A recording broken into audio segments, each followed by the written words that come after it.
একদা একদিন মা ফাতেমা রাদিয়াল্লাহু তাআলা আনহা তার এক ইয়াহুদি বান্ধবীর বিয়েতে জান্নাতি পোশাক পরে গিয়েছিলেন। বিশ্বনবী হযরত মুহাম্মদ সাল্লাল্লাহু আলাইহি ওয়াসাল্লামের কলিজার টুকরা মা ফাতেমা রাদিয়াল্লাহু তাআলা আনহা যখন ছোট ছিলেন তখন এক ইয়াহুদির মেয়ের সাথে তার বন্ধুত্বের সৃষ্টি হয়। এরপর 12 বছর কেটে যাবার পর সেই ইয়াহুদি তার মেয়েকে বলল সে তার জন্য একজন স্বামী নির্বাচন করেছেন। ছেলেটি হলো শিল্পপতি ইয়াহুদির ছেলে। এরপর সেই ইয়াহুদি ব্যক্তিটি তার মেয়েকে জিজ্ঞাসা করল, মা, তুমি কি এই বিয়েতে রাজি আছো? মেয়েটি বলল, বাবা, এই উত্তরটি আমি কালকে দেব।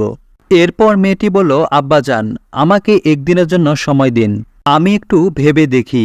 মেয়েটি তার বাবার কাছে সময় নিয়ে আর কোনো দিকে না তাকিয়ে এক দৌড়িয়ে মা ফাতেমা রাদিয়াল্লাহু তাআলা আনহা এর বাড়িতে চলে গেলেন।